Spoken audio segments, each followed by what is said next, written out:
Everybody, thanks for clicking this video. Thanks for tuning into my channel. My name is Simon Hill, Black American from Louisiana, coming to you live from Budapest, Hungary. Today is March 31st, 2026. It's exactly 7:20 p.m. where I'm at right now, and we are continuing our 20th book in our Book to React series. This is episode 16 of Invisible Man by Ralph Ellison, one of the most profound and best books on African American literature and philosophy ever written. Hopefully you have been enjoying this series as we have been tackling this book page by page, chapter by chapter, reading the entire text from cover to cover on Live with the People. This is an open source book club, open source library, open source audiobook for anybody to follow along, and hopefully you have been finding it helpful, enlightening, and entertaining. For today's live stream, I am sick, as you see in the description of this video, so I might be sneezing and coughing periodically throughout the reading. Hopefully it does not bother you or annoy you. I am putting in the work and the effort to get this text done. No days off during this time when we are under so much crisis. It takes all of us every single day to make a little bit of effort to try to make this a better place. And what I believe will make this world a better place is people having more access to information, education, and knowledge. So, for today's episode, we will be reading chapters 22 and 23. And I will be reacting to the text, though not as much as usual because of my sickness right now. Hopefully you enjoy it. Without further ado, let's get into it. Chapter 22. When I saw them sitting in their shirt sleeves, leaning forward, gripping their crossed knees with their hands, I wasn't surprised. I'm glad it's you, I thought. This will be business without tears. It was as though I had expected to find them there, just as in those dreams in which I encountered my grandfather looking at me from across the dimensionless space of a dream room. I looked back without surprise or emotion, although I knew even in the dream that surprise was the normal reaction and that the lack of it was to be distrusted, a warning. I stood just inside the room, watching them as I slipped off my jacket, seeing them grouped around a small table upon which there rested a pitcher of water, a glass, and a couple of smoking ashtrays. One half of the room was dark and only one light burned, directly above the table. They regarded me silently, Brother Jack with a smile that went no deeper than his lips, his head cocked to one side, studying me with his penetrating eyes. The others blank-faced, looking out of eyes that were meant to reveal nothing and to stir profound uncertainty. The smoke rose in spirals from their cigarettes as they sat perfectly contained, waiting. So you came, after all, I thought, going over and dropping into one of the chairs. I rested my arms on the table, noticing its coolness. Well, how did it go? Brother Jack said, extending his clasped hands across the table and looking at me with his head to one side. You saw the crowd, I said. We finally got them out. Pardon. No, we did not see the crowd. How was it? They were moved, I said, a great number of them, but beyond that I don't know. They were with us, but how far I don't know. And for a moment I could hear my own voice in the quiet of the high-ceilinged hall. So, is that all the great tactician has to tell us? Brother Tobit said. In what direction were they moved? I looked at him, aware of the numbness of my emotions. They had flowed in one channel too long and too deeply. That's for the committee to decide. They were aroused. That was all we could do. We tried again and again to reach the committee for guidance, but we couldn't. So we went ahead on my own personal responsibility. Brother Jack's eyes narrowed. What was that, he said. Your what? My personal responsibility, I said. His personal responsibility, Brother Jack said. Did you hear that, brothers? Did I hear him correctly? Where did you get it, brother? He said. This is astounding. Where did you get it?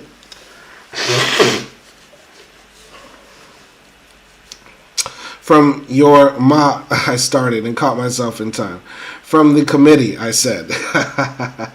He about to drop a yo mama.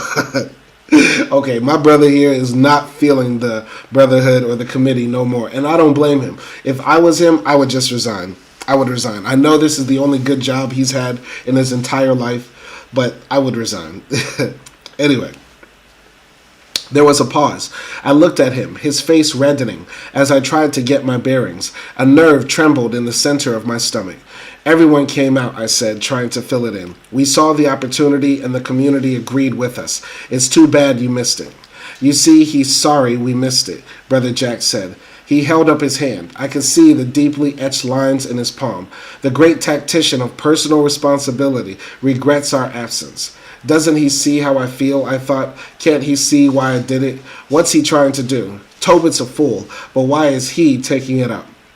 You could have taken the next step, I said, forcing the words. We went as far as we could. On your personal responsibility, Brother Jack said, bowing his head in time with the words. I looked at him steadily now. I was told to win back our following, so I tried, the only way I knew how. What's your criticism? What's wrong? So now, he said, rubbing his eye with a delicate circular movement of his fist, the great tactician asks what's wrong. Is it possible that something could be wrong? Do you hear him, brothers?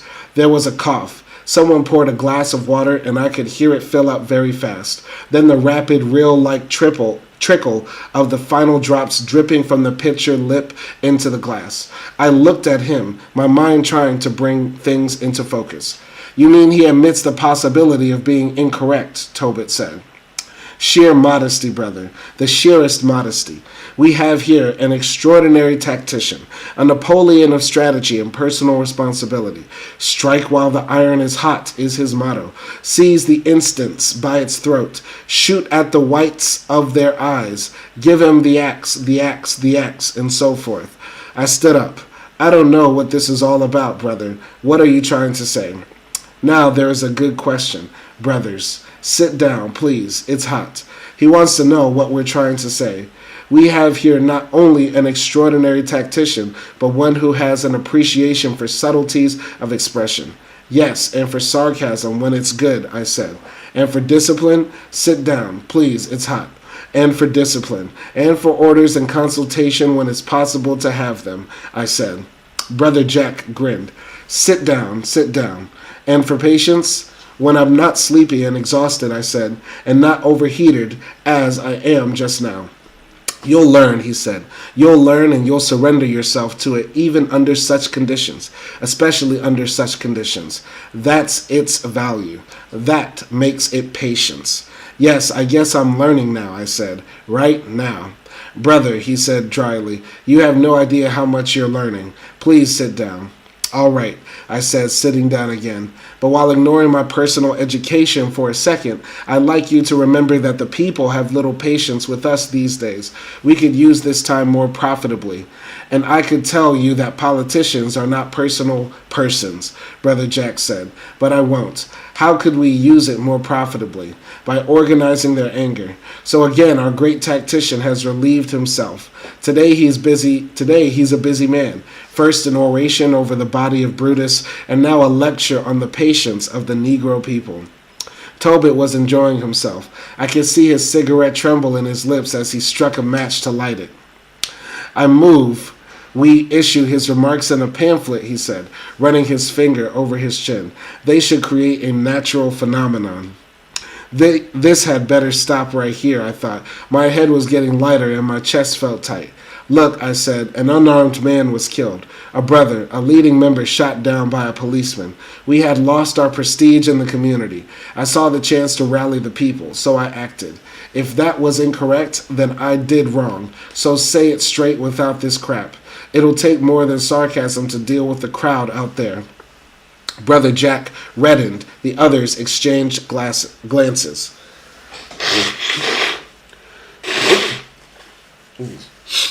Pardon. I'm glad that while we're reading this, it doesn't seem like he's nervous anymore, like always on on eggshells, like, oh, is they gonna fire me? Like, nah, right now, our man is like, he's kind of annoyed with this. And honestly, I'd swing on Brother Jack, low-key. I'd swing on him, because at this point, I don't even care. Like, I don't even care about this organization, how y'all trying to limit me. Everybody in here is a snake. That's not cool. I don't even want to be with y'all, man. Y'all suck. That's what I would say. Anyway, hold on. Let me make sure that the live stream is not doing a bunch of weird stuff. Let me make sure that the live stream is going crystal clear for all the people back there. Okay, let me make sure about that. Hold on one second. Pause this. Hopefully you're enjoying this book. I really love this book, and this has been a very, very challenging but engaging live stream for me. And hopefully it's been the same for you too. Okay. All right. Yeah, I got it going. Looks like it's good. I just don't want the audio to drop. Okay? All right, we're good. We're good. Let's pause this. Put the playback speed at normal. All right, and now we are good. Okay. All right, so, look, I said, an unarmed man was killed. A brother, a leading member, shot down by a policeman. We had lost our prestige in the community. I saw the chance to rally the people, so I acted. If that was incorrect, then I did wrong. So say it straight without this crap. It'll take more than sarcasm to deal with that crowd out there. Brother Jack reddened. The others exchanged glances. He hasn't read the newspapers, someone said. You forgot, Brother Jack said. It wasn't necessary. He was there. Yes, I was there, I said, if you're referring to the killing. There, you see, Brother Jack said, he was on the scene. Brother Tobit pushed the table edge with his palms. And still you organized that sideshow of a funeral. My nose twitched. I turned toward him deliberately, forcing a grin. How could there be a sideshow without you as the star attraction? Who draw the 2 bits admission, Brother 2 bits? What was wrong with the funeral? Damn, okay, he's snapping back. Now we're making progress, Brother Jack said, straddling his chair.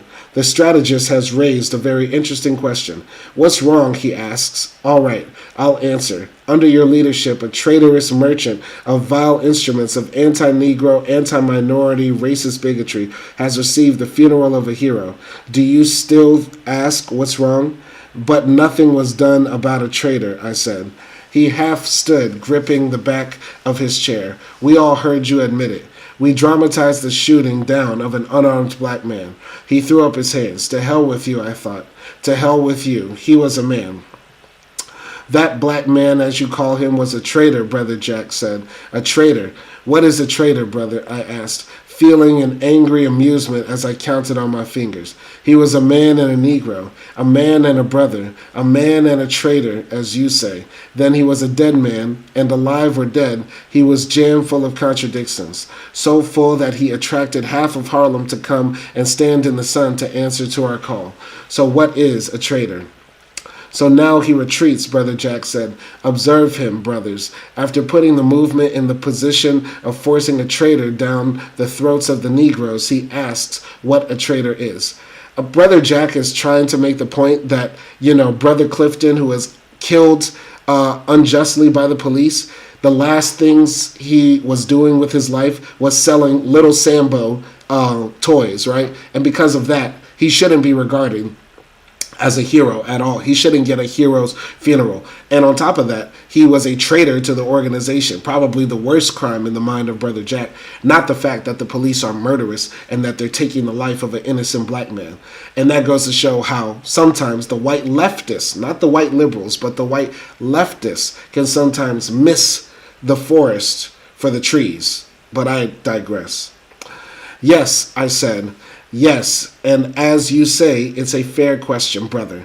Some folks call me a traitor because I've been working downtown. Some would call me a traitor if I was in civil service, and others if I simply sat in my corner and kept quiet.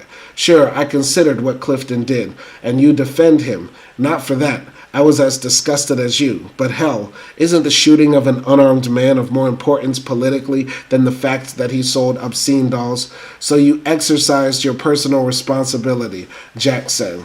That's all I had to go on. I wasn't called to the strategy meeting, remember? Didn't you see what you were playing with, Tobit said. Have you no respect for your people? It was a dangerous mistake to give you the opportunity, one of the others said. I looked across at him. The committee can take it away, if it wishes. But meantime, why is everyone so upset? If even 1/10 of the people looked at the dolls as we do, our work would be a lot easier. The dolls are nothing. Nothing, Jack said. That nothing that might explode in our face. I sighed. Your faces are safe, brother, I said. Can't you see that they don't think in such abstract terms? If they did, perhaps the new program wouldn't have flopped. The Brotherhood isn't the Negro people. No organization is. All you see in Clifton's death is that it might harm the prestige of the Brotherhood. You see him only as a traitor, but Harlem doesn't react that way. Now he's lecturing us on the conditioned reflexes of the Negro people, Tobit said. I looked at him. I was very tired. And what is the source of your great contributions to the movement, brother? A career in burlesque and of your profound knowledge of Negroes? Are you from an old plantation-owning family? Does your black mammy shuffle nightly through your dreams? Yes. Wow. Wow. Okay, he's just going in on Tobit. But save some of that vitriol for Brother Jack. He opened his mouth and closed it like a fish. I'll have you know that I'm married to a fine, intelligent Negro girl, he said. So that's what makes you so cocky, I thought, seeing now how the light struck him at an angle and made a wedge-shaped shadow beneath his nose. So that's it. And how did I guess there was a woman in it? Brother, I apologize, I said. I misjudged you. You have our number. In fact, you must be practically a Negro yourself. Was it by immersion or injection? Now see here, he said, pushing back his chair. Come on, I thought. Just make a move. Just another little move. Brothers, Jack said, his eyes on me. Let's stick to the discussion. I'm intrigued. You were saying? I watched Tobit. He glared. I grinned. I was saying that up here we know that the policeman didn't care about Clifton's ideas. He was shot because he was black and because he resisted, mainly because he was black. Brother Jack frowned. You're riding race again. But how did they feel about the dolls?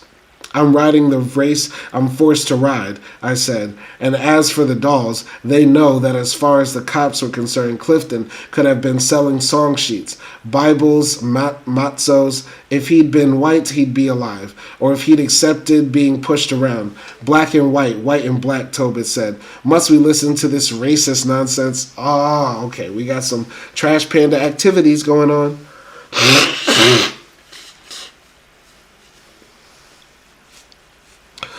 Oh, you don't, Brother Negro, I said. You get your own information straight from the source. Is it a mulatto source, brother? Don't answer. The only thing wrong is that your source is too narrow. You don't really think the crowd turned out today because Clifton was a member of the Brotherhood?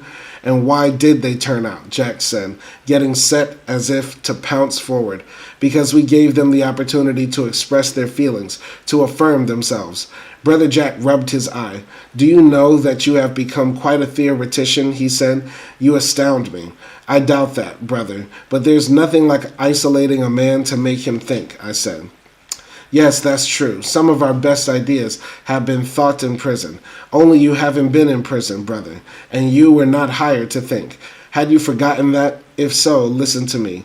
You were not hired to think. He was speaking very deliberately, and I thought, so here it is, naked and old and rotten. So now it's out in the open. So now I know where I am, I said, and with whom. Don't twist my meaning. For all of us, the committee does the thinking. For all of us. And you were hired to talk.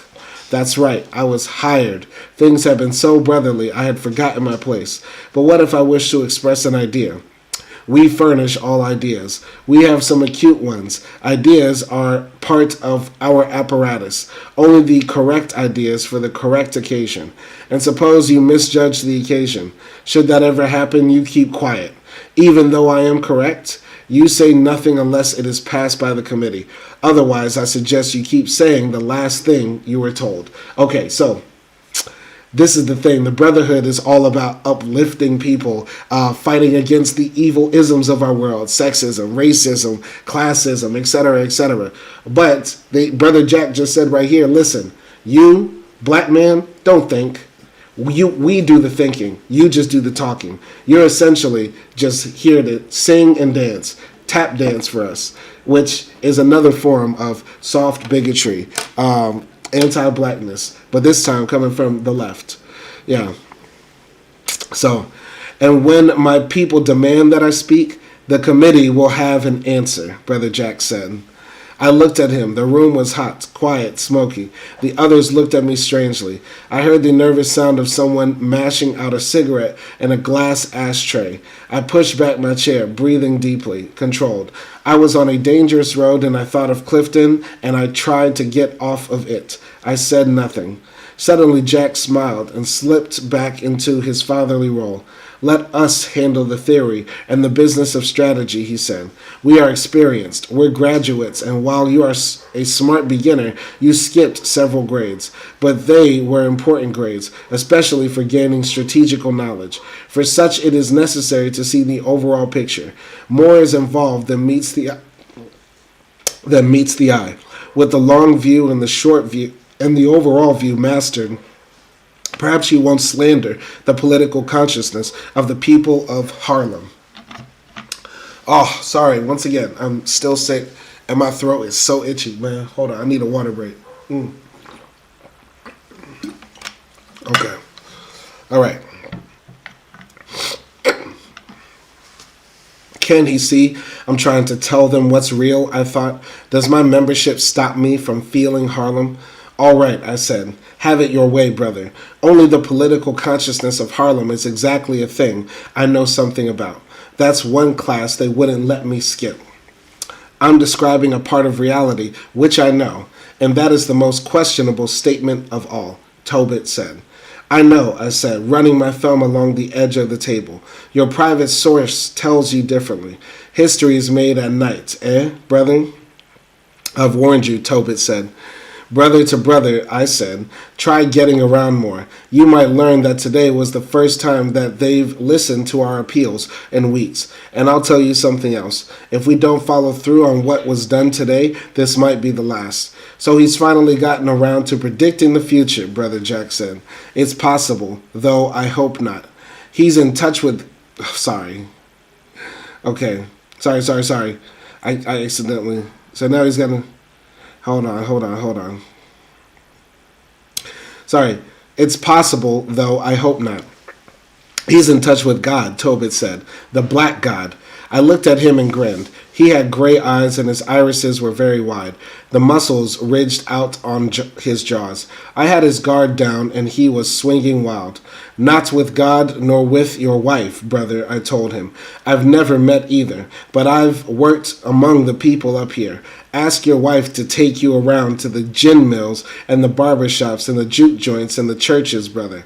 Yes, and the beauty parlors on Saturdays when they're frying hair. A whole unrecorded history is spoken then, brother. You wouldn't believe it, but it's true. Tell her to take you to stand in the areaway of a cheap tenement at night and listen to what is said. Put her out on the corner. Let her tell you what's being put down. You'll learn that a lot of people are angry because we failed to lead them in action. I'll stand on that as I stand on what I see and feel and on what I've heard and what I know. No, Brother Jack said, getting to his feet. You'll stand on the decision of the committee. We've had enough of this. The committee makes your decisions, and it is not its practice to give undue importance to the mistaken notions of the people. What's happened to your discipline? I'm not arguing against discipline. I'm trying to be useful. I'm trying to point out a part of reality which the committee seems to have missed. With just one demonstration, we could. The committee has decided against such demonstrations, Brother Jack said. Such methods are no longer effective. Something seemed to move out from under me, and out of the corner of my eye, I was suddenly aware of objects on the dark side of the hall. But didn't anyone see what happened today? I said. What was that? A dream? What was ineffective about that crowd? Such crowds are only our raw materials, one of the raw materials to be shaped to our program. I looked around the table and shook my head. No wonder they insult me and accuse us of betraying them. There was a sudden movement. Repeat that, Brother Jack shouted, stepping forward. It's true, I'll repeat it. Until this afternoon, they've been saying that the Brotherhood betrayed them. I'm telling you what's been said to me, and it's why Brother Clifton disappeared. Okay. That's an indefensible lie, Brother Jack said. And I looked at him slowly now, thinking, if this is it, this is it. Don't call me that, I said softly. Don't ever call me that, none of you. I've told you what I've heard. My hand was in my pocket now, Brother Tarp's leg chain around my knuckles. I looked at each of them individually, trying to hold myself back and yet feeling it getting away from me. My head was whirling as though I were riding a supersonic merry-go-round. Jack looked at me, a new interest behind his eyes, leaned forward. So you've heard it, he said. Very well. So now hear this. We do not shape our policies to the mistaken and infantile notions of the man in the street. Our job is not to ask them what they think, but to tell them. You've said that, I said, and that's one thing you can tell them yourself. Who are you anyway? The great white father? Not to their father, their leader, and your leader. And don't forget it. Oh, Brother Jack just pulling out all his whiteness. Brother Jack just started becoming white real quick. All this brother talk turned into, I'm their leader. I'm your leader. And don't you forget it, boy. Okay, you better respect your massa. Wow. Okay, Brother Jack just went full on cracker. He went cracker. Okay, damn. My leader, sure. But what's your exact relationship to them? His red head bristled. The leader. As leader of the Brotherhood, I am their leader. Woo!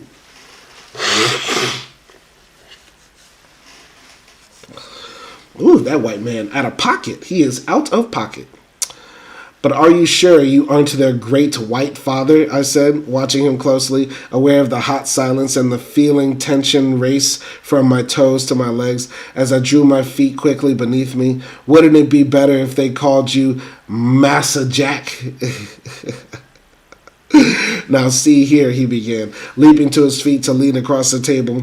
And I spun my chair halfway around to its hind legs as he came between me and the light, gripping the edge of the table, spluttering and lapsing into a foreign language, choking and coughing and shaking his head as I balanced on my toes now, set to propel myself forward, seeing him above me and the others behind him as suddenly something seemed to erupt out of his face. You're seeing things, I thought, hearing it strike sharply against the table and roll as his arm shot out and snatched an object the size of a large marble and dropped it, plop, into his glass. And I could see the water shooting up in ragged, light-breaking pattern to spring in swift droplets across the oiled tabletop. The room seemed to flatten. I shot to a high plateau above them and down, feeling the jolt on the end of my spine as the chair legs struck the floor. The merry-go-round had speeded up.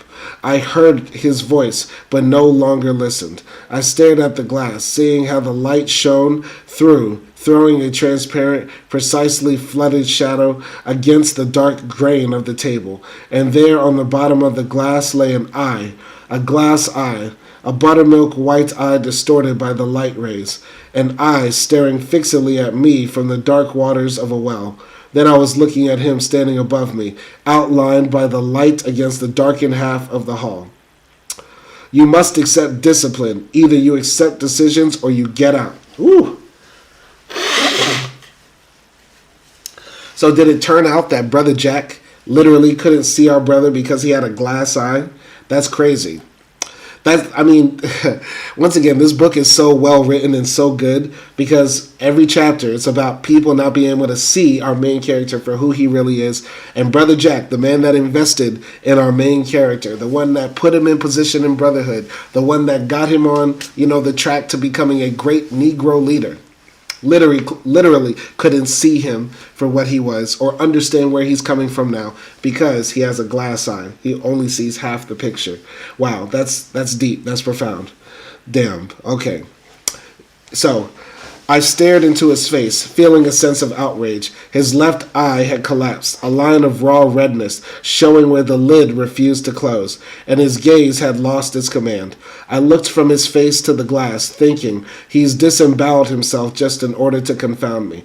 And the others had known it all along. They aren't even surprised. I stared at the eye, aware of Jack pacing up and down, shouting, Brother, are you following me? He stopped, squinting at me with cyclopean irritation. What is the matter? I stared up at him, unable to answer.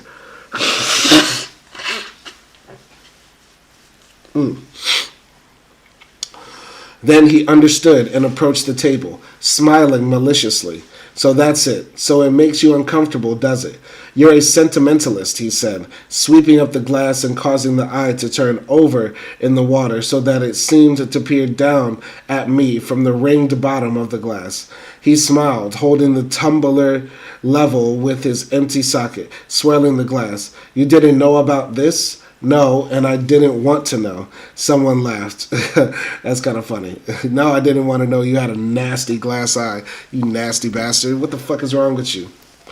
See, that demonstrates how long you've been with us. He lowered the glass. I lost my eye in the line of duty. What do you think of that? He said with a pride that made me all the angrier. I don't give a damn how you lost it as long as you keep it hidden. Okay, all right. You talking big shit. That is because you don't appreciate the meaning of sacrifice. I was ordered to carry through an objective and I carried it through. Understand? Even though I had to lose my eye to do it. He was gloating now, holding up the eye in the glass as though it were a medal of merit. Not much like that traitor Clifton, is it? Tobit said. The others were amused. All right, I said, all right. It was a heroic act. It saved the world. Now hide the bleeding wound. Don't over-evaluate it, Jack said, quieter now. The heroes are those who die. This was nothing. After it happened, a minor lesson in discipline.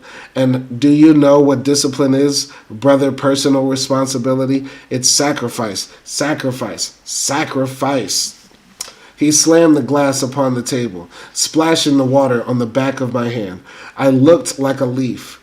I shook like a leaf. So that is the meaning of discipline, I thought. Sacrifice, yes, and blindness. He doesn't see me. He doesn't even see me. Am I about to strangle him? I do not know. He cannot possibly. I still do not know. See, discipline is sacrifice, yes, and blindness. Yes, and me sitting here while he tries to intimidate me, that's it, with his goddamn blind glass eye. Should you show him you get it? Shouldn't you? Shouldn't he know it? Hurry. Shouldn't you? Look at it there. A good job. An almost perfect imitation that seemed alive. Should you? Shouldn't you? Maybe he got it where he learned the language he lapsed into. Shouldn't you? Make him speak the unknown language, the language of the future. What's mattering with you? Discipline is learning, didn't he say? Is it? I stand. You're sitting here, ain't I? You're holding on, ain't I? He said you'd learn, so you're learning. So he saw it all the time. He's a riddler. Shouldn't we show him? So sit still is the way and learn. Never mind the eye. It's dead. All right now, look at him. See him turning now. Left, right. Coming short-legged toward you. See him. Hep, hep. The one-eyed beacon. All right, all right. Hep, hep. The short-legged deacon. All right, nail him. The short-changing dialectical deacon. All right, there. So now you're learning. Get it under control. Patience. Yes. Okay. All right, shout out to our Russian friend up in the chat. Privyet, tovarish. Thank you for joining the live stream chat. If you don't speak English, then sorry, I don't know what to tell you. I don't know what to tell you. Let's continue here. All right. Sorry, my nose is agitating me to no end.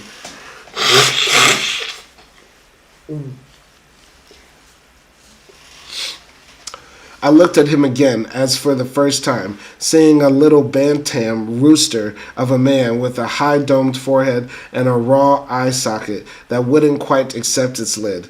I looked at him carefully now, with some of the red spots fading and with the feeling that I was just awakening from a dream. I had boomeranged around. I realize how you feel, he said, becoming an actor who just finished a part in a play and was speaking again in his natural voice.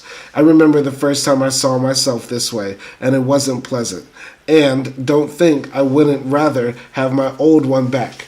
He felt in the water for his eye now, and I could see its smooth, half-spherical, half-amorphous form slip between his two fingers and spurt around the glass as though looking for a way to break out. Then he had it, shaking off the water and breathing upon it as he walked across to the dark side of the room. But who knows, brothers, he said, with his back turned. Perhaps if we do our work successfully, the new society will provide me with a living eye. Such a thing is not at all fantastic, although I've been without mine for quite a while. What time is it, by the way? But what kind of society will make him see, I thought, hearing Tobit answer 6:15. Then we'd better leave immediately. We've got a long way to travel, he said, coming across the floor. He had his eye in place now, and he was smiling. How's that? He asked me. I nodded. I was very tired. I simply nodded. Good, he said. I sincerely hope it never happens to you. Sincerely. If it should, maybe you'll recommend me to your oculist, I said. Then I may not see myself as others see me not. He looked at me oddly, then laughed. See, brothers, he's joking. He feels brotherly again. But just the same, I hope you'll never need one of these. Meanwhile, go and see Hambro. He'll outline the programs and give you the instructions. As for today, just let things float. It is a development that is important only if we make it so. Otherwise, it will be forgotten, he said, getting into his jacket. And you'll see that it's our best. The Brotherhood must act as a coordinated unit.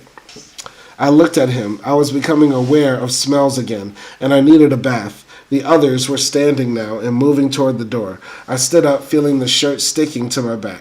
One last thing, Jack said, placing his hand on my shoulder and speaking quietly. Watch that temper. That's discipline, too. Learn to demolish your brotherly opponents with ideas, with polemic skill. The other is for our enemies. Save it for them, and go get some rest. I was beginning to tremble. His face seemed to advance and recede and advance. He shook his head and smiled grimly. I know how you feel, he said, and it's too bad all that effort was for nothing. But that in itself is a kind of discipline. I speak to you of what I have learned, and I'm a great deal older than you. Good night. I looked at his eye, so he knows how I feel. Which eye is usually the blind one? Good night, I said. Okay. All right. Good night, brother, they all except Tobit said. It'll be night, but it won't be good. I thought calling a final good night. They left, and I took my jacket and went and sat at my desk. I heard them passing down the stairs and the closing of the doors below. I felt as though I'd been watching a bad comedy, only it was real and was living in it, and it was the only historically meaningful life that I could live.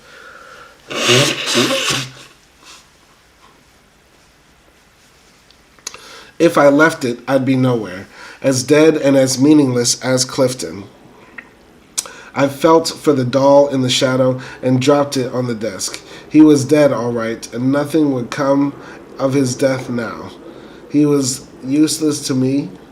He was useless even for scavenger action.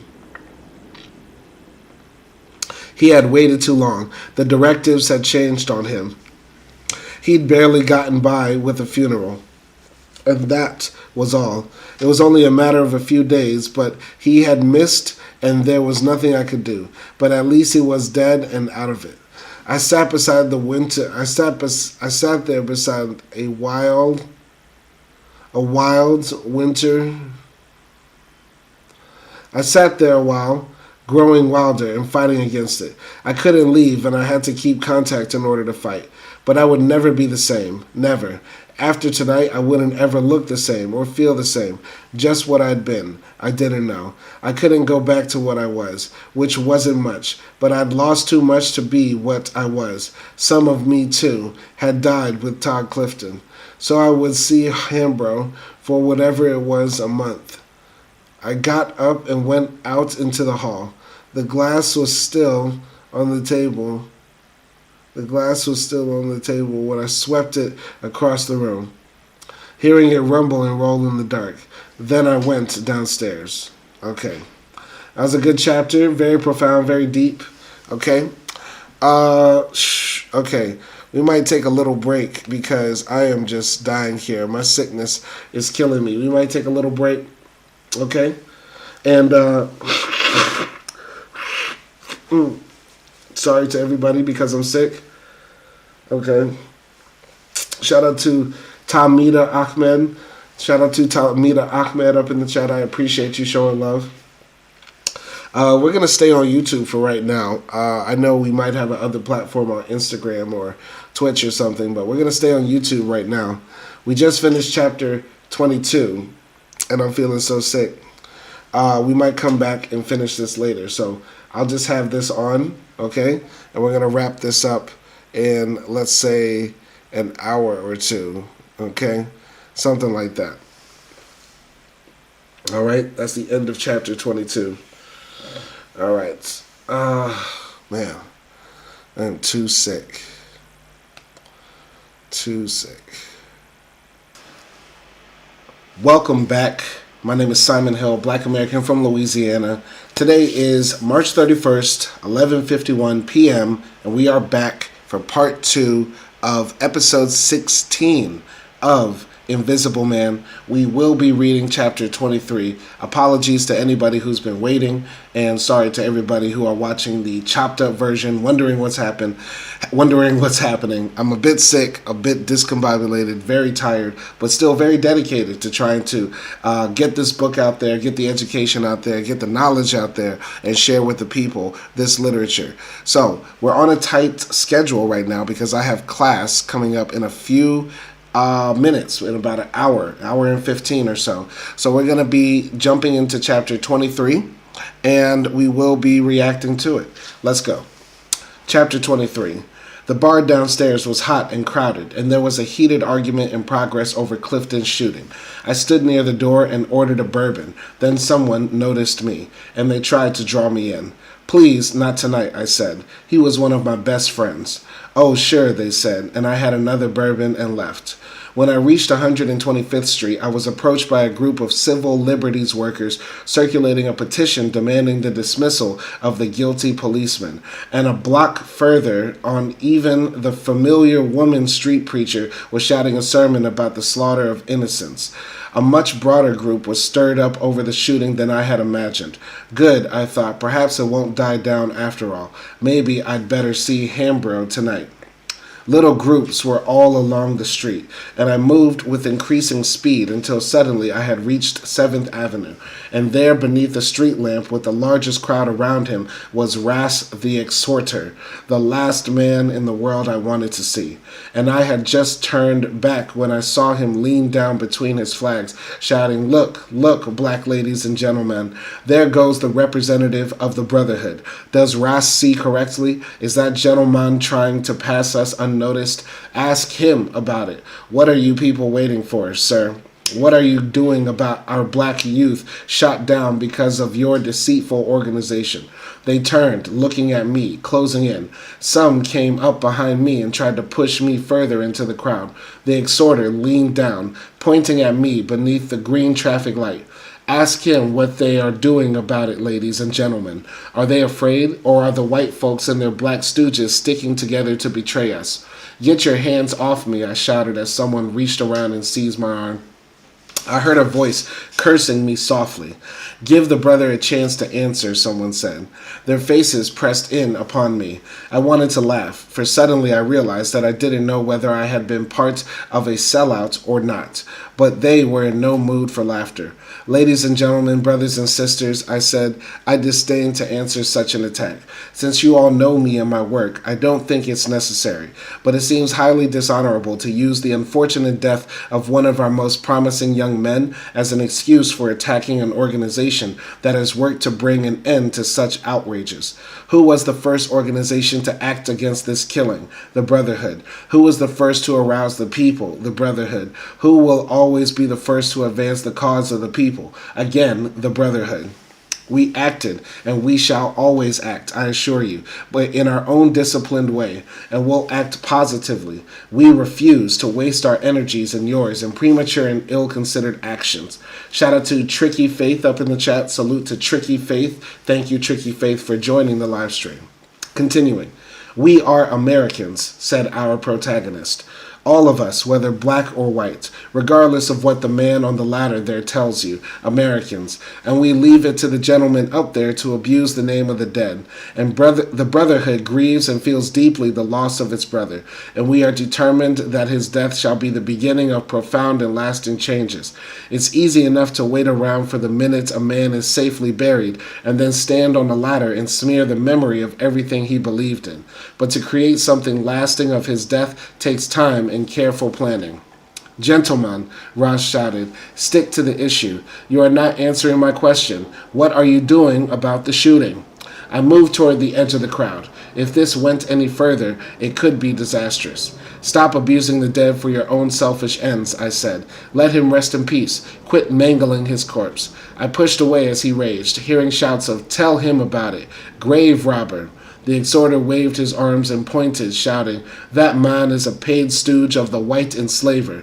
Where has he been for the last few months, when our black babies and women have been suffering? Let the dead rest in peace, I shouted, hearing someone call, aw man, go back to Africa. Everybody knows the brother. Good, I thought, good. Then there was a scuffle behind me, and I whirled to see two men stop short. They were Rass's men. Listen, mister, I said up to him, if you know what's good for you, you'll call off your goons. Two of them seemed to want to follow me. And that is a damn lie, he shouted. There are witnesses if anything should happen to me. A man who'll dig up the dead hardly before he's buried will try anything, but I warn you. There were angry shouts from some of the crowd, and I saw the men continue past me with hate in their eyes, leaving the crowd to disappear around the corner. Rass was attacking the Brotherhood now, and others were answering him for the audience. And I went on, moving back toward Lenox, moving past a movie house when they grabbed me and started punching. But this time they picked the wrong spot, and the movie doorman intervened, and they ran back toward Ross's street meeting.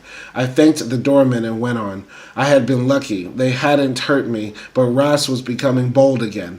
On a less crowded street, they might have done some damage. Reaching the avenue, I stepped to the curb and signaled a cab, seeing it sail by. An ambulance went past, then another cab, with its flag down. I looked back. I felt that they were watching me from somewhere up the street, but I couldn't see them. Why didn't a taxi come? The three men in natty cream-colored summer suits came to stand near me at the curb, and something about them struck me like a hammer. They were all wearing dark glasses. I had seen it thousands of times, but suddenly what I had considered an empty imitation of a Hollywood fad was flooded with personal significance. Why not, I thought, why not, and shot across the street and into the air-conditioned chill of a drugstore. I saw them on a case strewn with sun visors, hair nets, rubber gloves, a card of false eyelashes, and seized the darkest lenses I could find. They were of a green glass so dark that it appeared black, and I put them on immediately, plunging into blackness and moving outside. I could barely see. It was almost dark now, and the streets swarmed in a green vagueness. Okay? Okay, shout out to Tim Griffiths up in the chat as well. I could barely see. It was almost dark now, and the street swarmed in a green vagueness. I moved slowly across the stand near the subway and waited for my eyes to adjust. A strange wave of excitement boiled within me as I peered out at the sinister light. And now through the hot gust from the underground, people were emerging, and I could feel the trains vibrating the walk. A cab rolled up to discharge a passenger, and I was about to take it when the woman came up the stairs and stopped before me, smiling.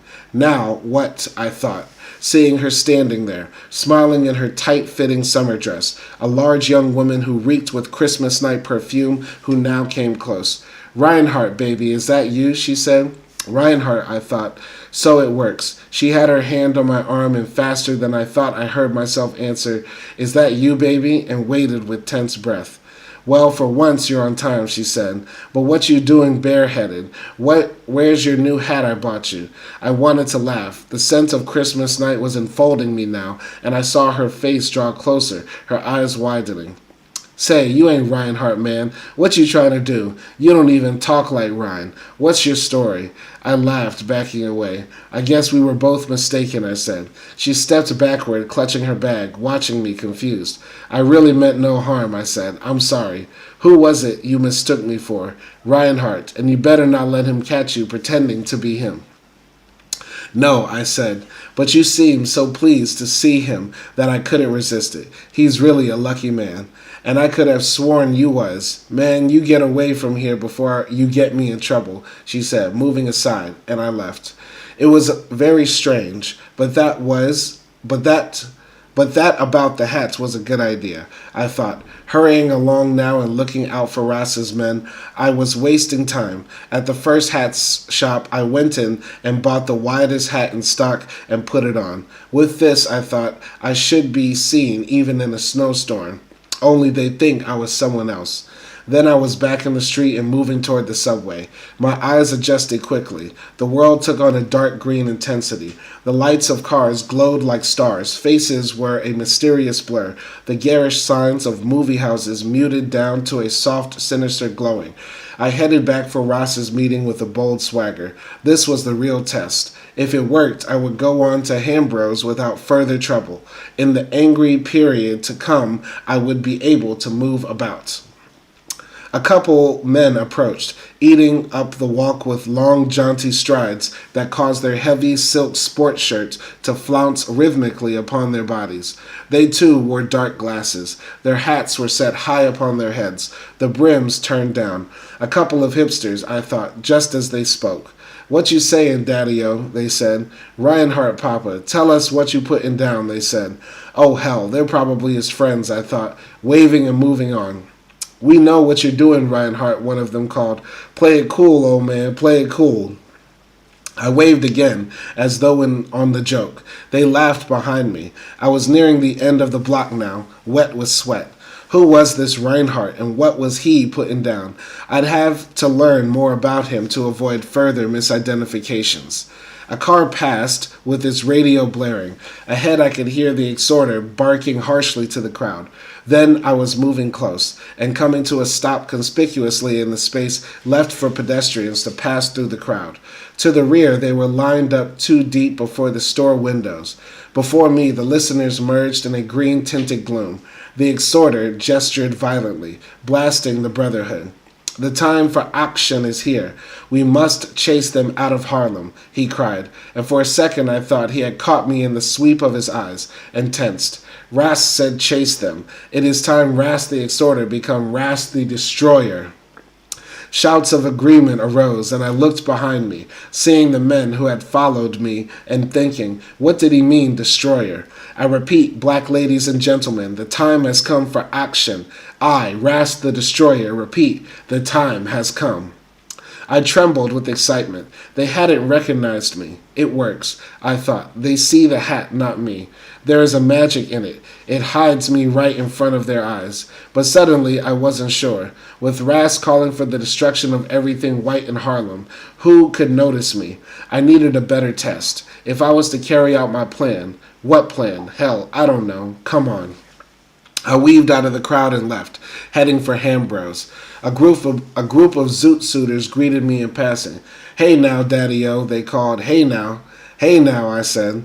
It was as though by dressing and walking in a certain way, I had enlisted in a fraternity in which I was recognized at a glance, not by features, but by clothes, by uniform, by gait.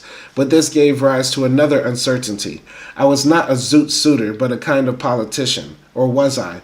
What would happen in a real test? What about the fellows who'd been so insulting at the Jolly Dollar? I was halfway across 8th Avenue at the thought and retraced my steps, running for an uptown bus. There were many of the regular customers draped around the bar. The room was crowded and Barrel House was on duty. I could feel the frame of the glasses cutting into the ridge of my nose as I tilted my hat and squeezed up to the bar. Barrel House looked at me roughly, his lips pushed out. What brand you drinking tonight, Papa Stopper? He said. Make it Ballantine's, I said in my natural voice. I watched his eyes as he set the beer before me and slapped the bar with an enormous hand for his money. Then, my heart beating fast, I made my old gesture of payment, spinning the coin upon the bar and waited. The coin disappeared into his fist. Thanks, Pops, he said, moving on and leaving me puzzled.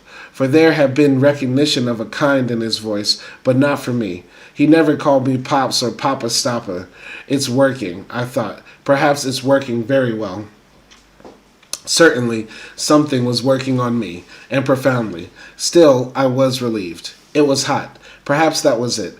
I drank the cold beer, looking back to the rear of the room, to the booths. A crowd of men and women moiled like nightmare figures in the smoke-green haze. The jukebox was dining, and it was like looking into the depths of a murky cave. And now someone moved aside, and looking down along the curve of the bar, past the bobbing heads and shoulders, I saw the jukebox, lit up like a bad dream of the fiery furnace, shouting, "Jelly, jelly, jelly all night long." And yet, I thought, watching a numbers runner paying off a bet, this is one place that the Brotherhood definitely penetrated. Let Hambro explain that too, along with all the rest he'd have to explain. I drained the glass and turned to leave. When there, across at the lunch counter, I saw Brother Maceo. I moved impulsively, forgetting my disguise until almost upon him, then checked myself and put my disguise once more to a test. Reaching roughly across his shoulder, I picked up a greasy menu that rested between the sugar shaker and the hot sauce bottle, and pretended to read it through my dark lenses. "How's the ribs, Pops?" I said. "Fine, least these here I'm eating is." "Yeah? How much you know about ribs?" He raised his head slowly, looking across at the spitted chickens revolving before the low blue rotisserie flames. "I reckon I know as much about 'em as you," he said, "and probably more, since I've probably been eating 'em a few years longer than you, and in a few more places. What makes you think you can come in here messing with me anyhow?" He turned, looking straight into my face now, challenging me. He was very game, and I wanted to laugh. "Oh, take it easy," I growled. "A man can ask a question, can't he?" "You got your answer," he said, turning completely around on the stool. "So now I guess you ready to pull your knife." "Knife," I said, wanting to laugh. "Who said anything about a knife?" "That's what you thinking about. Somebody says something you don't like, and you kind of fellows pull your switchblades. So all right, go ahead and pull it. I'm as ready to die as I'm going to ever be. Let's see you go ahead." He reached for the sugar shaker now, and I stood there feeling suddenly that the old man before me was not Brother Maceo at all, but someone else disguised to confuse me.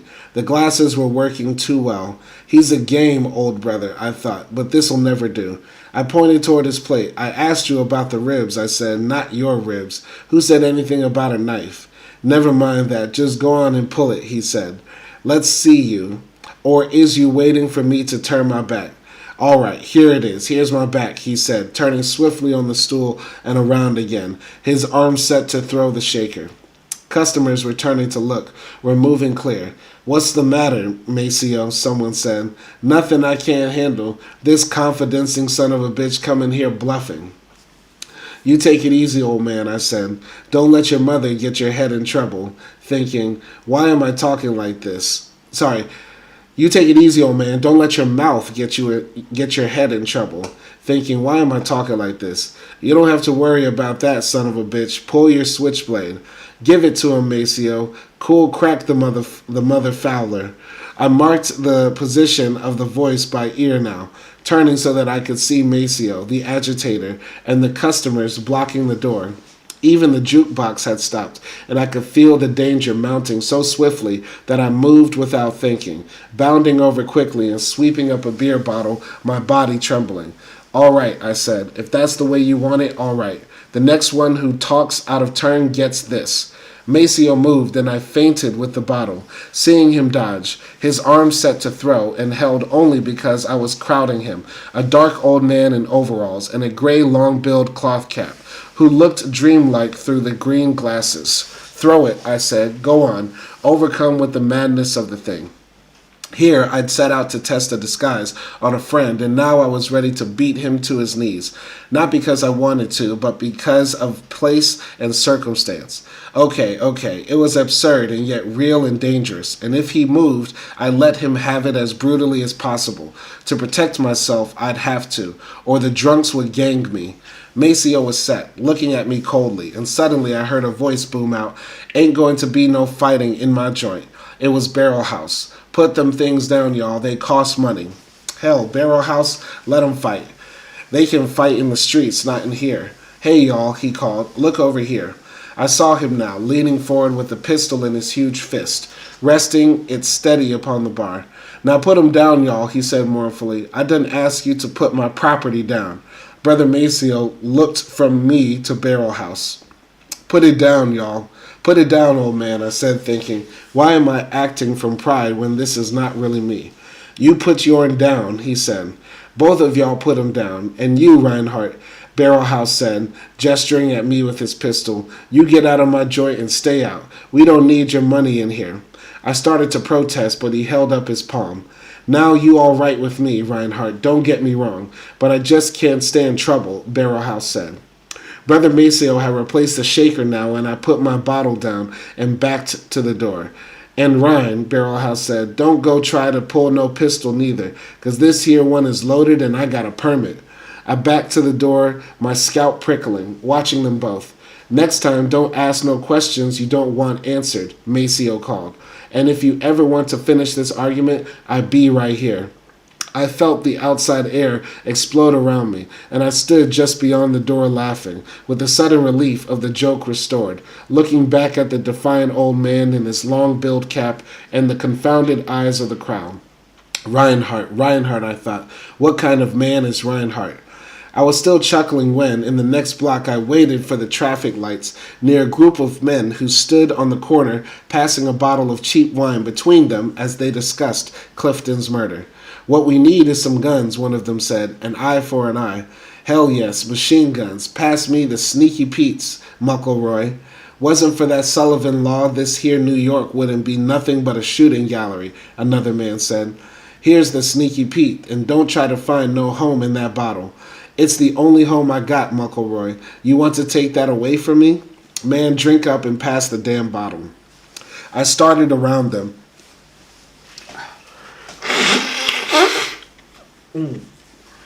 Pardon. I'm sorry. I started around them, hearing one of them say, "What you saying, Mr. Rinehart? How's the hammer hanging?" Even up here, I thought, beginning to hurry. "Heavy, man," I said, knowing the answer to that one. "Very heavy." They laughed. "Well, it'll be lighter by morning." "Say, look here, Mr. Rinehart, how about giving me a job?" One of them said, approaching me, and I waved and crossed the street, walking rapidly down 8th toward the next bus stop. The shops and groceries were dark now, and children were running and yelling along the walks, dodging in and out among the adults. I walked, struck by the merging fluidity of forms seen through the lenses. Could this be the way the world appeared to Rinehart, all the dark glass boys? For now we see as through a glass darkly, but then, I couldn't remember the rest. She was carrying a shopping bag and moved gingerly on her feet until she touched my arm. I thought that she was talking to herself. "I say, pardon me, son. Looked like you trying to pass on by me tonight. What's the final figure?" "Figure? What figure?" "Now you know what I mean," she said, her voice rising as she put her hands on her hips and looked forward. "I mean today's last number. Ain't you Rine the Runner?"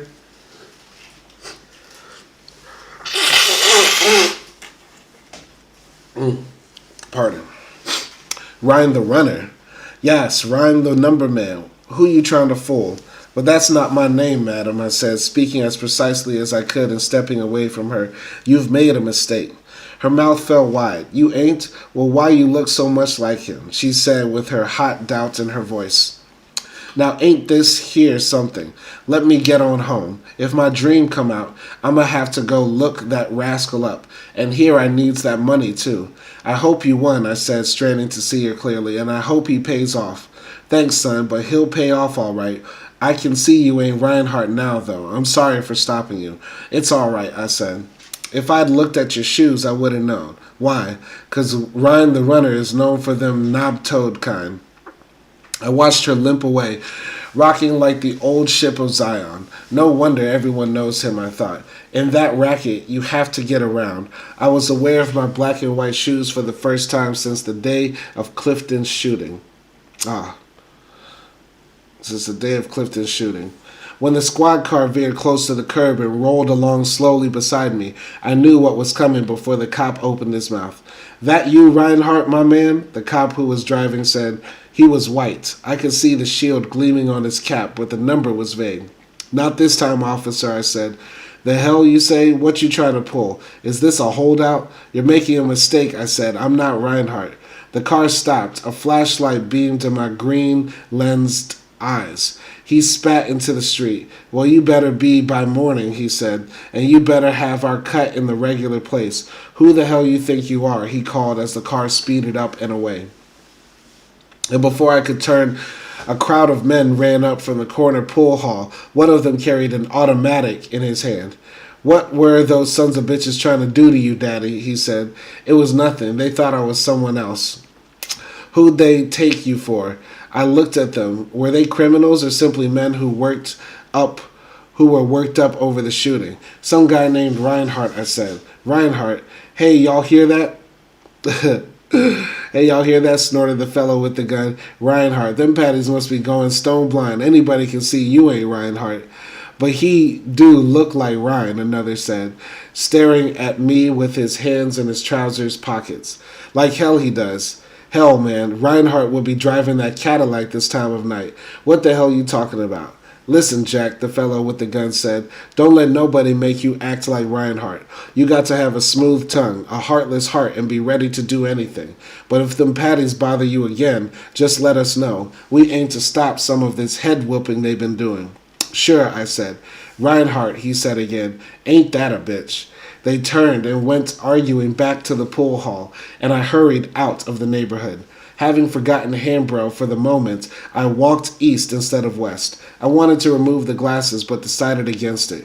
Rass's men might still be on the prowl. It was quieter now. No one paid me any special attention, although the street was alive with pedestrians, all moiling along in the mysterious tint of green. Perhaps I'm out of his territory at last, I thought, and began trying to place Rinehart in the scheme of things. He's been around all the while, but I have been looking in another direction. He was around and others like him, but I had looked past him until Clifton's death, or was it Rass, had made me aware. What on earth was hiding behind the face of things? If dark glasses and a white hat could blot out my identity so quickly, who actually was who? The perfume was exotic and seemed to roll up the walk behind me, as I became aware of a woman strolling casually behind me. "I've been waiting for you to recognize me, Daddy," a voice said. "I've been waiting for you a long time." It was a pleasant voice with a slightly husky edge and plenty of sleep in it. "Don't you hear me, Daddy?" she said, and I started to look around, hearing, "No, Daddy, don't look back. My old man might be cold trailing me. Just walk along beside me while I tell you where to meet me. I swear I thought you'd never come. Will you be able to see me tonight?" She had moved close to me now, and suddenly I felt a hand fumbling at my jacket pocket. "All right, Daddy, you don't have to jump evil on me. Here it is. Now, will you see me?" I stopped dead, grabbing her hand and looking at her, an exotic girl even through the green glasses, looking at me with a smile that suddenly broke. "Rinehart, Daddy, what's the matter?" So here it goes again, I thought, holding her tightly. "I'm not Rinehart, miss," I said, "and for the first time tonight, I'm truly sorry." "But Bliss, Daddy, Rinehart, you're not trying to put your baby down? Daddy, what did I do?" She seized my arm, and we were poised face to face in the middle of the walk, and suddenly she screamed, "Oh, you really aren't, and me trying to give you his money. Get away from me, you dumb John. Get away from me." Oh, Rinehart out here pimping, running numbers, doing all types of savagery. Okay, Rinehart, the original, OG.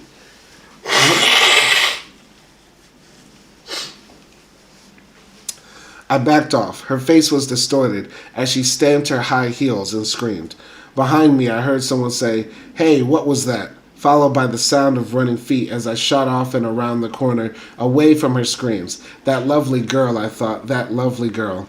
Several blocks away, I stopped out of breath, and both pleased and angry. How stupid could people be? Was everyone suddenly nuts? I looked about me. It was a bright street, the walks full of people. I stood at the curb trying to breathe. Up the street, a sign with a cross glowed above the walk. Holy Way Station, behold the living God. The letters glowed dark green, and I wondered if it were for the lenses or the actual color of the neon tubes. A couple of drunks stumbled past. I headed for Hambros, passing a man sitting on the curb with his head bent over his knees. Cars passed. I went on. Two solemn-faced children came passing out handbills, which first I refused, then went back and took. After all, I had to know what was going on in the community. I took the bill and stepped close to the street light, reading, Behold the invisible, thy will be done, O Lord. I see all, know all, tell all, cure all. You shall see the unknown wonders. Reverend B.P. Rinehart, spiritual technologist. The old is ever new.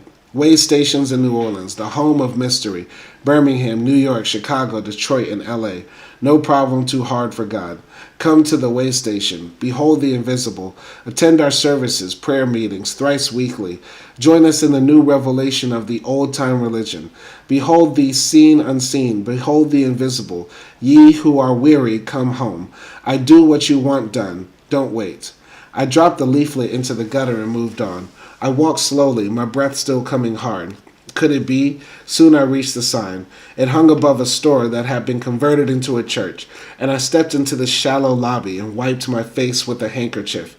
Behind me I heard the rise and fall of an old-fashioned prayer such as I hadn't heard since leaving the campus, and then only when visiting country preachers were asked to pray. The voice rose and fell in a rhythmical, dreamlike recital, part enumeration of earthly trials undergone by the congregation, part rapt display of vocal virtuosity, part appeal to God. I was still wiping my face and squinting at crude biblical scenes painted on the windows when two old ladies came up to me. Even Reverend Rinehart, one of them said, "How's our dear pastor this war evening?" So Rinehart is a gangster, Rinehart is a numbers runner, Rinehart is a pimp, Rinehart is a ladies' man, and Rinehart is also a pastor. And that makes sense, because all those things coexist. That's funny. Even Rinehart, one of them said, "How's our dear pastor this evening?" That's funny.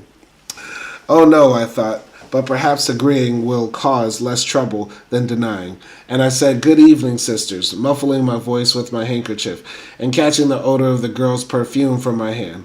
"This here's Sister Harris, Reverend. She comes to join our little band." "God bless you, Sister Harris," I said, taking her extended hand. "You know, Reverend, I once heard you preach years ago. You was just a little old 12-year-old boy back in Virginia. And here I come north and find you, praise God. Still preaching the gospel, doing the Lord's work. Still preaching the old-time religion here in this wicked city." Sister Harris," the other sister said, "we better get on in and find our seats. Besides, the pastor's kind of got things to do.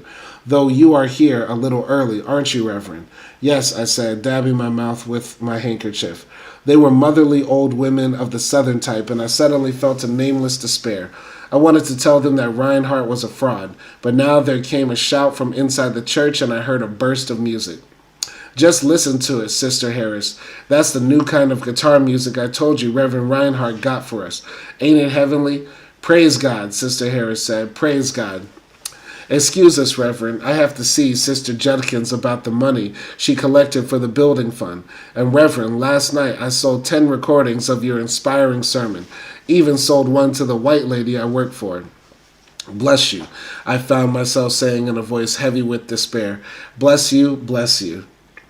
Then the door opened, and I looked past their heads into a small, crowded room of men and women sitting in folding chairs, to the front where a slender woman in a rusty black robe played passionate boogie-woogie on an upright piano, along with a young man wearing a skull cap who struck righteous riffs from an electric guitar which was connected to an amplifier that hung from the ceiling above a gleaming white and gold pulpit. A man in an elegant red cardinal's robe and a high lace collar stood resting against an enormous Bible, and now began to lead a hard-driving hymn, which the congregation shouted in the unknown tongue. And back and high on the wall above him, there arched the words in letters of gold, "Let there be light." The whole scene quivered vague and mysterious in the green light. Then the door closed and the sound muted down. It was too much for me. I removed my glasses and tucked the white hat carefully beneath my arm and walked away. Can it be, I thought? Can it actually be? And I knew that it was. I had heard of it before, but I'd never come so close. Still, could he be all of them? Rhine the runner, Rhine the gambler, Rhine the barber, and Rhine the lover, and Rinehart the reverend? Could he himself be both Rhine and Hart? What is real, anyway? But how could I doubt? He was a broad man, a man of parts. He was a broad man, a man of parts. Hold on, wait. Let me make sure this live stream is still running. Hold on, I just had to check. I got a connection error message.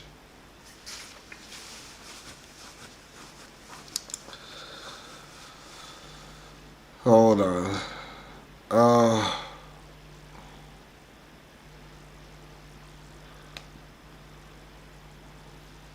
I don't know if it's running. Oh my God, sorry. I had connection problems now.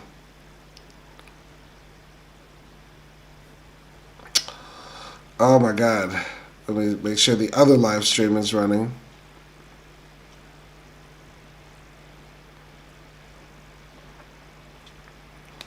Sorry for anybody who's listening right now. Oh my gosh, come on. Okay, this one is working. Okay, this one is working. Okay. Well, I don't know if the other one is working. Come on. Please work.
All right, pardon. Continuing here. Let's go.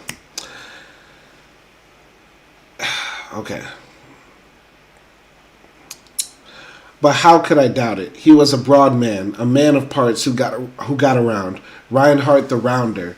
It was true, as I was true. His world was possibility, and he knew it. He was years ahead of me, and I was a fool. I must have been crazy and blind. The world in which we lived was without boundaries, a vast, seething, hot world of fluidity, and Rhine the rascal was at home. Perhaps only Rhine the rascal was at home in it. It was unbelievable, but perhaps only the unbelievable could be believed. Perhaps the truth was always a lie. Perhaps I thought the whole thing should roll off me like drops of water rolling off Jack's glass eye. I should search out the proper political classification, label Rinehart and his situation, and quickly forget it. I hurried away from the church so swiftly that I found myself back at the office before I remembered that I was going to Hambros. I was both depressed and fascinated. I wanted to know Rinehart, and yet I thought, I'm upset because I know I don't have to know him. That simply becoming aware of his existence, being mistaken for him, is enough to convince me that Rinehart is real. It couldn't be, but it is. And it can be, is simply because it's unknown. Jack wouldn't dream of such a possibility, nor Tobit, who thinks he's so close. Too little was known, too much was in the dark. I thought of Clifton and of Jack himself. How much was really known about either of them? How much was known about me, who from my old life had challenged me? And after all this time, I had just discovered Jack's missing eye.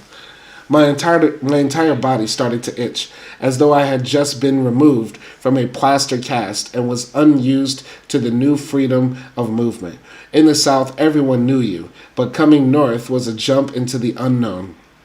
How many days could you walk the streets of the big city without encountering anyone who knew you? And how many nights? You could actually make yourself anew. The notion was frightening, for now the world seemed to flow before my eyes.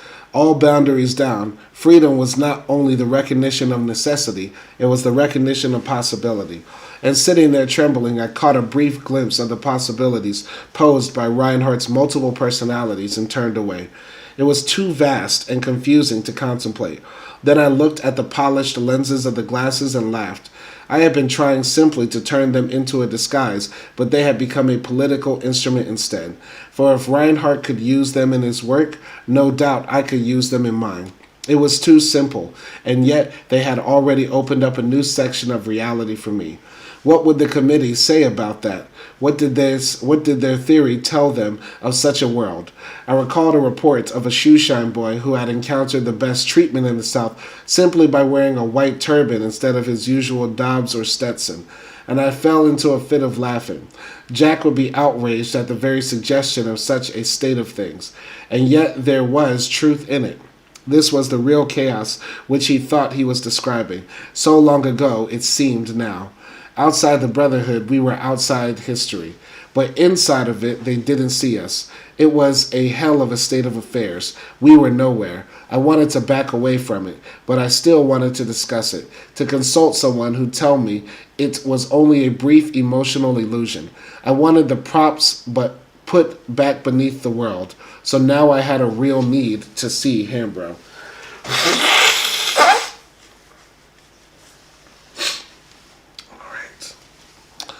Getting up to go, I looked at the wall map and laughed at Columbus. What an India he'd found. It was almost across the hall when I remembered and came back and put on the hats and glasses. I need them to carry me through the streets. I took a cab. Hambro lived in West 80s, and once in the vestibule I tucked the hat under my arm and put the glasses in my pocket along with Brother Tarp's leg chain and Clifton's doll. My pocket was getting overloaded. I was shown into a small book-lined study by Hambro himself. From another part of the apartment came a child's voice singing Humpty Dumpty, awakening humiliating memories of my first Easter program, during which I had stood before the church audience and forgotten the words. My kid Hambro said, filibustering against going to bed. A real C lawyer, that kid. The child was singing Hickory Dickory Dock very fast as Hambro shut the door. He was saying something about the child, and I looked at him with sudden irritation. With Rinehart on my mind, why had I come here? Hambro was so tall that when he crossed his legs, both feet touched the floor. He had been my teacher during my period of indoctrination, and now I realized that I shouldn't have come. Hambro's lawyer's mind was too narrowly logical.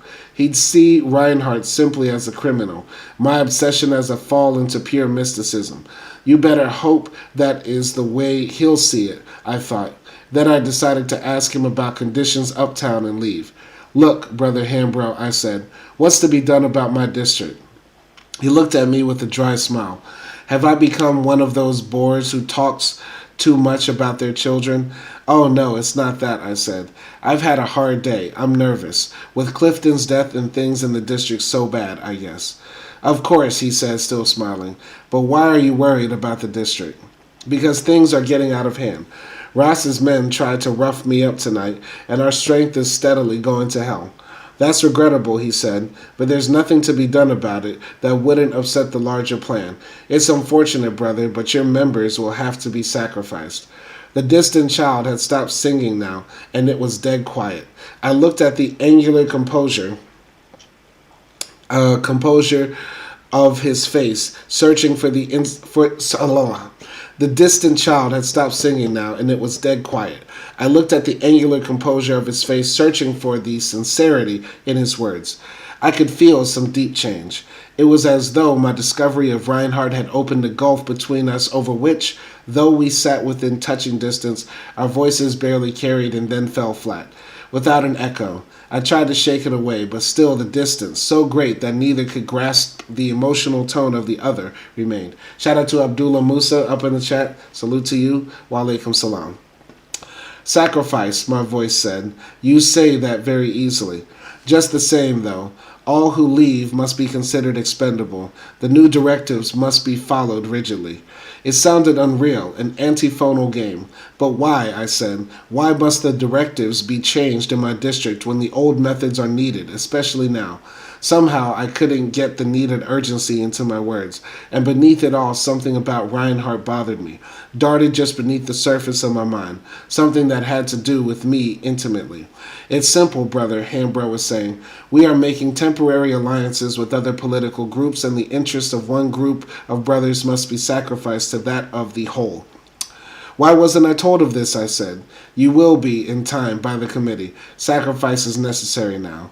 But shouldn't sacrifice be made willingly by those who know what they are doing? My people don't understand why they're being sacrificed. They don't even know they're being sacrificed, at least not by us. But, what my mind went on, if they're as willing to be duped by the Brotherhood as by Rinehart. I sat up at the thought, and there must have been an odd expression on my face, for Hambro, who was resting his elbows upon the arms of his chair and touching his fingertips together, raised his eyebrows as though expecting me to continue. Then he said, the disciplined members will understand. Shout out to Abdullah Musa for finding the story. I pulled Tarp's leg chain from my pocket and slipped it over my knuckles. He didn't notice.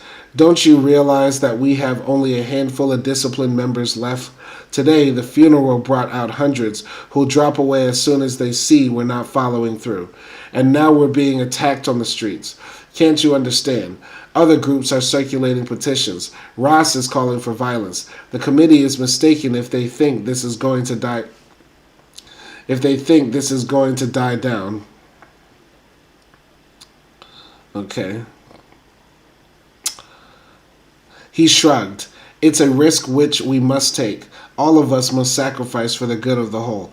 Change is achieved through sacrifice. We follow the laws of reality, so we make sacrifices. But the community is demanding equality of sacrifice, I said. We've never asked for special treatment. It's that simple, brother, he said. We have to protect our gains. It's inevitable that some must make greater sacrifices than others. That's some being my people. In this instance, yes. So the weak must sacrifice for the strong. Is that it, brother?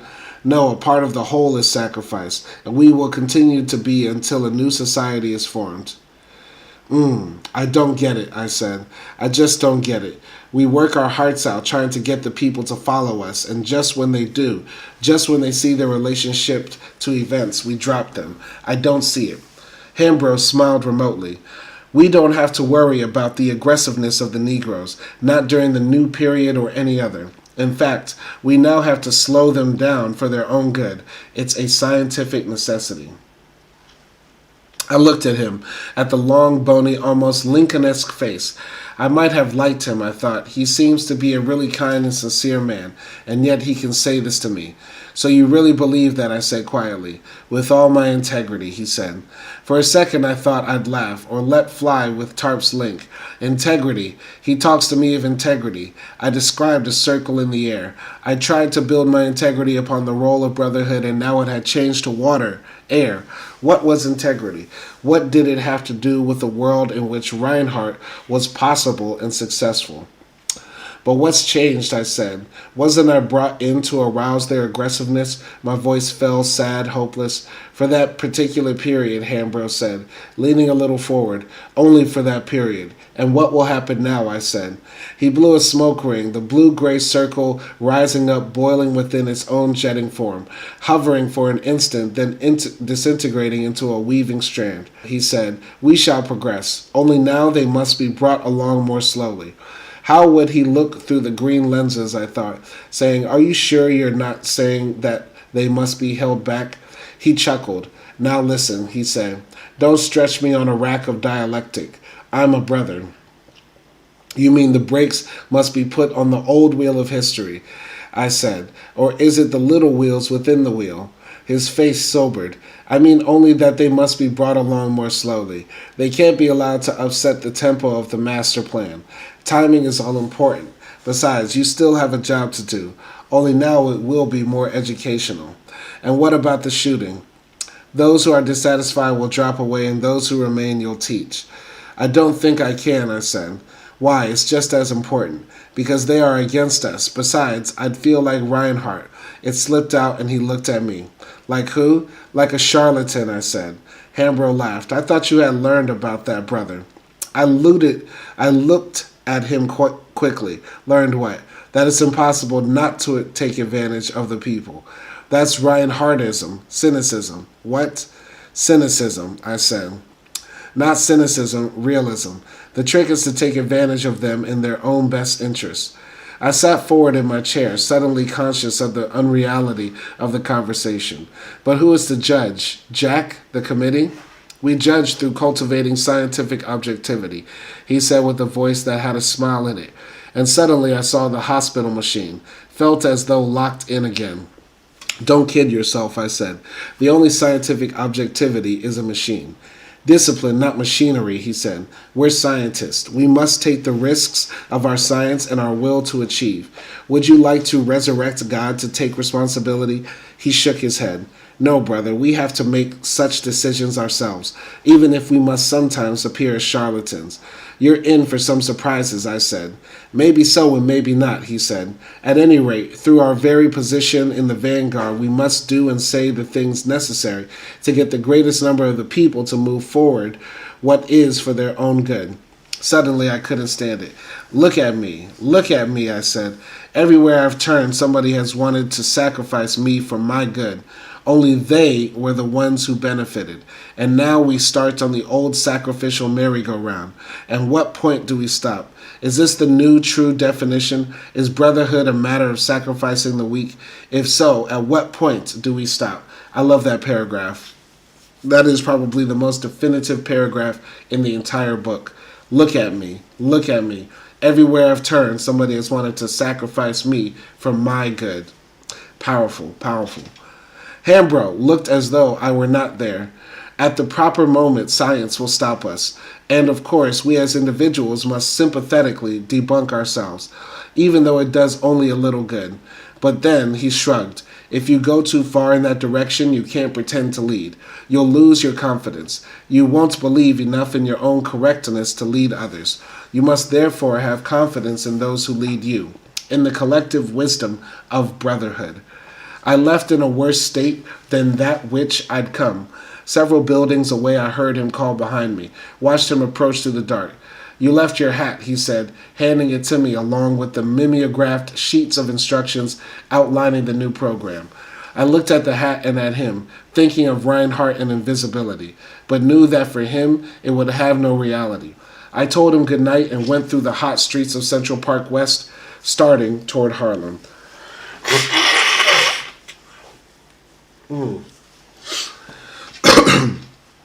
So in my opinion, after reading the story of Rinehart and how Rinehart was several people to several different groups, right? He's a preacher, he's a numbers runner, he's a pimp, he's a gangster, all that type of stuff. He's saying people are easily duped. People are easily interested in charlatans, right? And we can see this with President Donald Trump today. Stupid people easily voted for him, easily still support him and rally behind his causes and his rhetoric because they want to believe in something greater than themselves. And in this case, it's a fake billionaire who's also interested in little children and promises to restore great white America again. And so when our main character meets Rinehart or is embodied in Rinehart, he's like, why don't we bring this tactic towards the movement of creating brotherhood? And the brotherhood is like, you know what? People are really stupid, but we're not going to take advantage of them that hard. But we're still going to take advantage of them, but only when it suits us, when we feel that it's right and it fits within our ideology. And our main character is like, people have no ideology. People don't care about ideology. People just want to believe in something. And that's a very profound point to reach. Okay? All right. Anyway, sacrifice and leadership, I thought. For him it was simple. For them it was simple. But hell, I was both. Both sacrificer and victim. I couldn't get away from that. And Hambro didn't have to deal with it. That was reality too. My reality. He didn't have to put the knife blade to his own throat. What would he say if he were the victim? I walked along the park in the dark. Cars passed. From time to time the sound of voices, squealing laughter, arose from beyond the trees and hedges. I could smell the sun-sinned grass. The sky against which an airplane beacon played was still overcast. I thought of Jack, the people at the funeral, Rinehart. They'd asked us for bread, and the best I could give was a glass eye, not so much as an electric guitar. I stopped and dropped to a bench. I should leave, I thought. That would be the honest thing to do. Otherwise, I could only tell them to have hope and try to hold on to those who'd listen. Was that also what Rinehart was a principle of, hope for which they gladly paid? Otherwise, there was nothing but betrayal, and that meant going back to serve Bledsoe and Emerson, jumping from the pot of absurdity to the fire of the ridiculous. And either was a self-betrayal, but I couldn't leave. I had to settle with Jack and Tobit. I owed it to Clifton and Tarp and the others. I had to hold on, and then I had an idea that shook me profoundly. You don't have to worry about the people. If they tolerate Rinehart, then they will forget it, and even with them, you are invisible. It lasted only the fraction of a second, and I rejected it immediately. Still, it had flashed across the dark sky of my mind. It was just like that. It didn't matter because they didn't realize just what had happened. Neither my hope nor my failure. My ambition and integrity were nothing to them, and my failure was as meaningless as Clifton's. It had been that way all along. Only in the Brotherhood had there seemed a chance for such as us, the mere glimmer of a light. But behind the polished and humane facade of Jack's eye, I'd found an amorphous form and a harsh red rawness, and even then that was without meaning except for me. Well, I was, and yet I was invisible. That was the fundamental contradiction. I was, and yet I was unseen. I was frightening, and I sat there. I sensed another frightening world of possibilities. For now I saw that I could agree with Jack without agreeing, and I could tell Harlem to have hope when there was no hope. Perhaps I could tell them to hope until I found the basis of something real, some firm ground for action that would lead them on to the plane of history. But until then, I would have to move them without myself being moved. I'd have to do a Rinehart. I leaned against a stone wall along the park thinking of Jack and Hambro and the day's events and shook with rage. It was all a swindle, an obscene swindle. They had set themselves up to describe the world. What did they know of us, except that we numbered so many, worked on certain jobs, offered so many votes, and provided so many marchers for some protest parade of theirs? I leaned there, arching to humiliate them, to refute them. And now all past humiliations became precious parts of my experience. And for the first time, leaning against that stone wall in the sweltering night, I began to accept my past. As I accepted it, I felt memories welling up within me. It was as though I'd learned suddenly to look around corners. Images of past humiliations flickered through my head, and I saw that they were more than separate experiences. They were me. They defined me. I was my experiences, and my experiences were me. And no blind men, no matter how powerful they became, even if they conquered the world, could take that or change one single itch. Taunt, laugh, cry, scar, ache, rage, or pain of it. They were blind, bat blind, moving only by the echoed sounds of their own voices. And because they were blind, they would destroy themselves, and I'd help them. I laughed. Here I had thought they accepted me because they felt that color made no difference, when in reality it made no difference because they didn't see either color or men. For all they were concerned, we were so many names, scribbled on fake ballots, to be used at their convenience and went away. It was a joke, an absurd joke, and now I looked around the corner of my mind and I saw Jack and Norton and Emerson merge into one single white figure. They were very much the same, each attempting to force his picture of reality upon me, and neither giving a hoot in hell for how things looked to me. I was simply material, a natural resource to be used. I had switched from the arrogant absurdity of Norton and Emerson to that of Jack and the Brotherhood, and it all came out the same, except I now recognized my invisibility. Shout out to Dalton Christ. Shout out to Dalton Christ up in the chat. Very profound paragraph right here, basically saying, like, people aren't being disrespectful to you because you're black. They're being disrespectful or not seeing you or abusing you because they want power and they will use you to gain power. Very profound. So I'd accept it. I'd explore it, Rinehart. I'd plunge into it with both feet and they'd gag. Oh, but wouldn't they gag? I didn't know what my grandfather had meant, but I was ready to test his advice.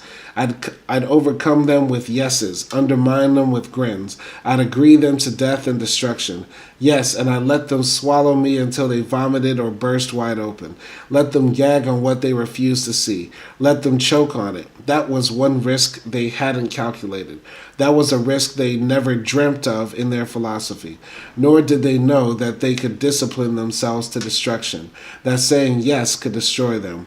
Oh, I'd yes them, but I wouldn't. But wouldn't I yes them? I'd yes them till they puked and rolled in it. All they wanted of me was one belch of affirmation, and I bellow it out loud. Yes, yes, yes. That was all anyone wanted of us, that we should be heard and not seen, and then heard only in one big optimistic chorus of yessa, yessa, yessa. All right, I'd yeah, and we, and and see them too. And I'd walk around in their guts with hobnailed boots. Even those super big shots whom I'd never seen at committee meetings. They wanted a machine? Very well. I'd become a super sensitive confirmer of their misconceptions. And just to hold their confidence, I tried to be right part of the time. Oh, I'd serve them well, and I'd make invisibility felt if not seen. And they'd learn that it could be as polluting as a decaying body or a piece of bad meat in a stew. And if I got hurt, very well again. Besides, didn't they believe in sacrifice? They were these subtle thinkers. Would this be treachery? Did the word apply to an invisible man? Could they recognize choice in that which wasn't seen? The more I thought of it, the more I fell into a kind of morbid fascination with the possibility. Why hadn't I discovered it sooner? How different my life might have been. How terribly different. Why hadn't I seen the possibilities? If a sharecropper could attend college by working during the summers as a waiter and factory hand or as a musician, and then graduate to become a doctor, why couldn't all those things be done at one and the same time? And wasn't the old slave a scientist, or at least called one, recognized as one, even when he stood with hat in hand, bowing and scraping in senile and obscene servility? My God, what possibilities existed. And that spiral business, that progress goo, and that spiral business, that progress goo. Who knew all the secrets? Hadn't I changed my name and never been challenged even once? And that lie, that success was a rising upward. What a crummy lie they kept us dominated by. Not only could you travel upward toward success, but you could travel downward as well, up and down, in retreat as well as in advance, crabways and crossways and around in a circle, meeting your old selves, coming and going, and perhaps all at the same time. How could I have missed it for so long?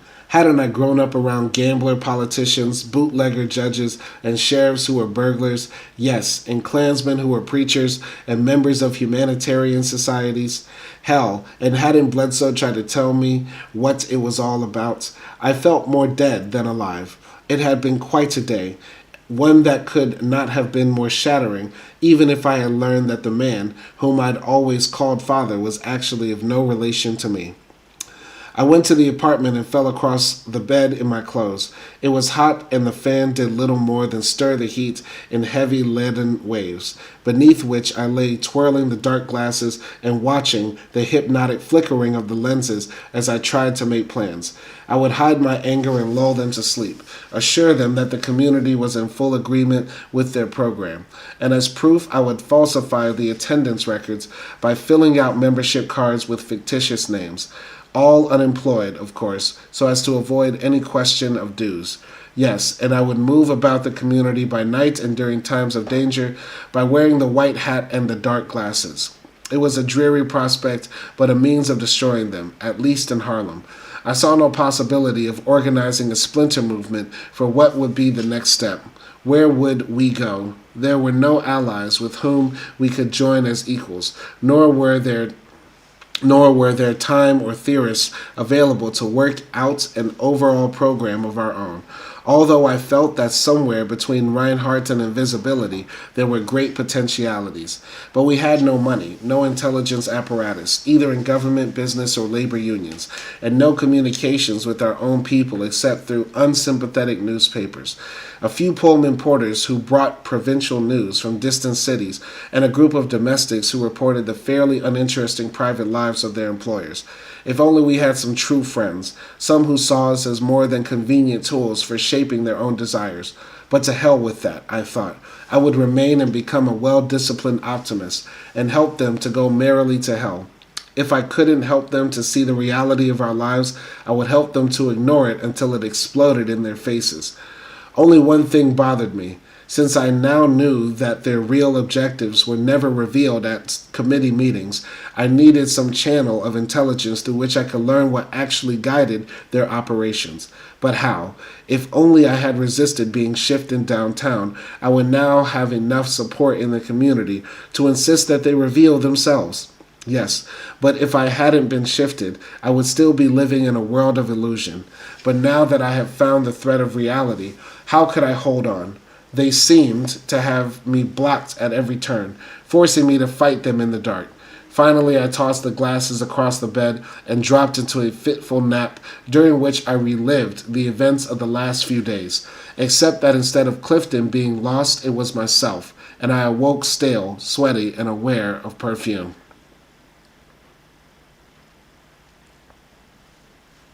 Is he laid up with that white woman again?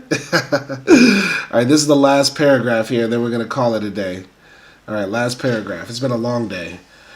All right, I lay on my stomach, my head resting upon the back of my hand, thinking, where is it coming from? And just as I caught sight of the glasses, I remembered grasping Rinehart's girl's hand. I lay there unmoving, and she seemed to perch on the bed, a bright-eyed bird with her glossy head and ripe breast, and I was in a wood afraid to frighten the bird away. Then I was fully awake, and the bird gone, and the girl's image in my mind. What would have happened if I had let her on? How far could I have gone? A desirable girl like that mixed up with Rinehart. And now I sat breathless, asking myself how Rinehart would have solved the problem of information, and it came instantly clear. It called for a woman, a wife, a girlfriend, or secretary, or one of the leaders, who would be willing to talk freely to me. My mind swept back to early experiences in the movement. Little incidents sprang to memory, bringing images of the smiles and gestures of certain women met after rallies and at parties, dancing with Emma at the Chthonium, she close, soft against me, and her hot, swift focusing of my desire and my embarrassment as I caught sight of Jack holding forth in a corner, and Emma holding me tight, her bound breast pressing against me, looking with that teasing light in her eyes, saying, "Ah, temptation," and my desperate grab for a sophisticated reply and managing only, "Oh, but there's always temptation," surprising myself nevertheless, and hearing her laughing. "Touché, touché. You should come up and fence with me some afternoon."